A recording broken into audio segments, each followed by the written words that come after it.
चलिए आज हम लोग पढ़ेंगे दृढ़ वस्तु का घूर्णन, रोटेशन ऑफ रिजिड बॉडी। अब देखिए दृढ़ वस्तु का घूर्णन क्या है। तो देखिए एक अक्ष लिए, एक अक्ष मतलब ये फिक्स कर दिए और एक वस्तु के लिए इसके चारों ओर घुमा रहे हैं। क्या कर रहे हैं? इसके चारों ओर घुमा रहे हैं, इसके चारों ओर घुमा रहे हैं। तो क्या होगा? ये एक्सिस फिक्स है, समझे बात? ये है नियत अक्ष। इसको किस अक्ष से जानेंगे? नियत अक्ष। तो किसी दृढ़ वस्तु को किसी नियत अक्ष के जब चारों ओर घुमाया जाता है तो उसे दृढ़ वस्तु का घूर्णन कहा जाता है। और जो अक्ष नियत रहती है उसे नियत अक्ष कहा जाता है। जो कांस्टेंट, ये नियत अक्ष क्या रहेगा? कांस्टेंट, इसलिए उसको कहा जाता है क्या? नियत अक्ष। तो चलिए परिभाषा लिखिए। परिभाषा में क्या आएगा? जब दृढ़ वस्तु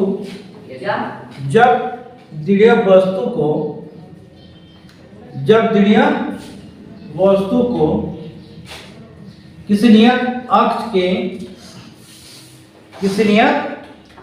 अक्ष के चारों ओर घुमाया जाता है, चारों ओर घुमाया जाता है, चारों ओर घुमाया जाता है तो उसे दृढ़ वस्तु का घूर्णन कहा जाता है। तो उसे दृढ़ वस्तु का घूर्णन कहा जाता है। तो उसे दृढ़ वस्तु का घूर्णन कहा जाता है। पूर्ण विराम।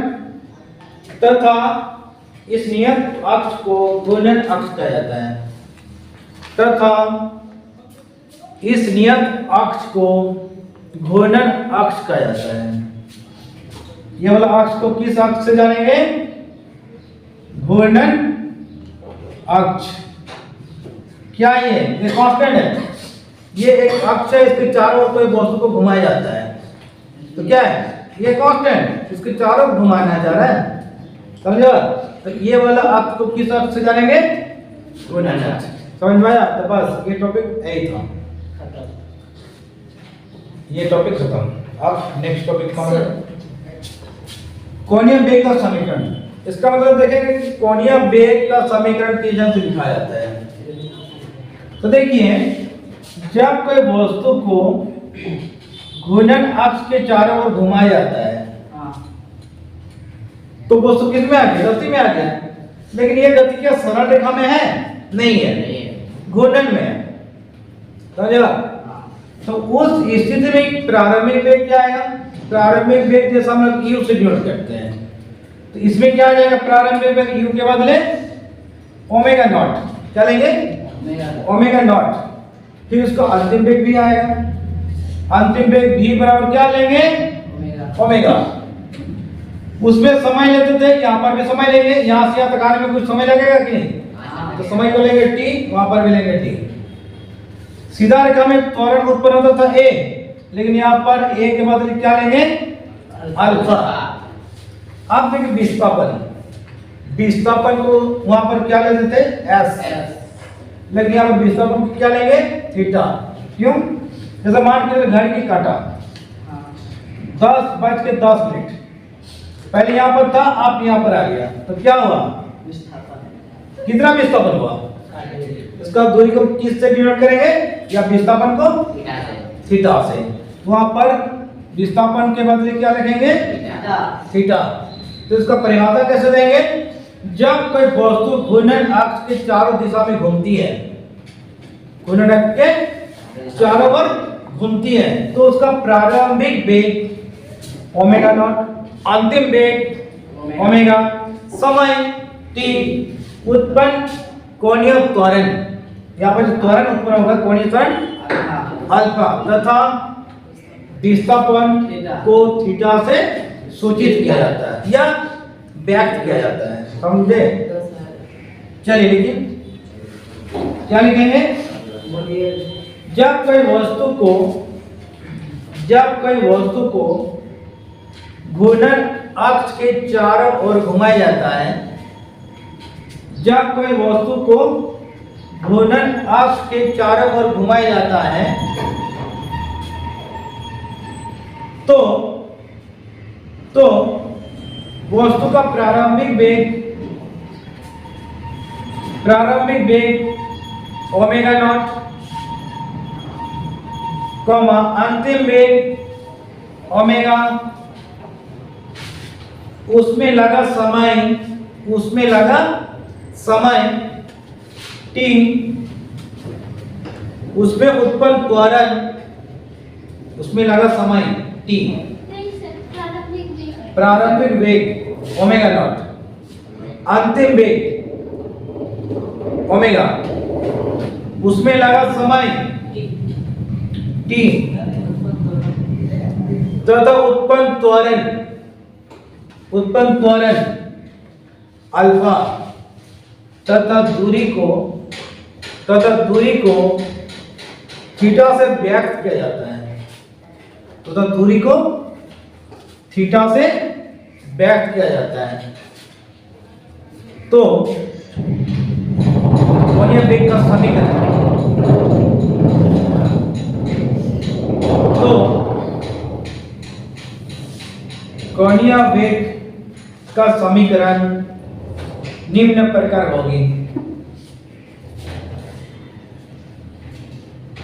अब देखिए एक स्टेप क्या पढ़े, सरल रेखा में गति, क्या पढ़े थे, सरल रेखा में गति का समीकरण, और एक आप लोग पढ़े ये क्या, घूर्णन गति का समीकरण। सरल रेखा में क्या पढ़े, देखिए सरल रेखा पहले क्वेश्चन क्या पढ़ते, v बराबर u प्लस at, लेकिन घूर्णन गति का समीकरण क्या आ जाएगा, आप देख के बोलिए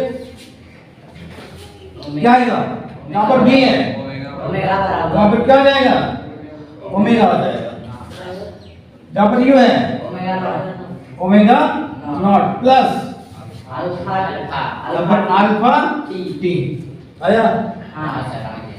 फिर नेक्स्ट एस बराबर क्या आएगा बोले तो U T plus half A T square, इसके बदले क्या लिख सकते बोले तो एस बराबर क्या है थीटा, यहाँ पर देखो theta plus omega naught T plus half alpha T का स्क्वायर।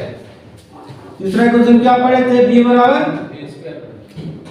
b स्क्वायर बराबर e स्क्वायर प्लस 2as, इसके बदले क्या लिखेंगे बोले तो b के बदले क्या आ जाएगा ओमेगा स्क्वायर, u के बदले ओमेगा नॉट का स्क्वायर प्लस 2 रहेगा अल्फा, s के बदले थीटा, बस यही हो गया किसका, कोणीय वेग का समीकरण। समझे बात, या कोणीय गति घूर्णन गति का समीकरण, मतलब ये घूमते हुए गति है, और ये क्या है, सरल रेखा में गति है, ये घूमने वाला गति, एक वस्तु जैसे उसी चक्कर में घूम रहा है, समझे बात, जैसे घड़ी का सुई, पंखा, समझे बात।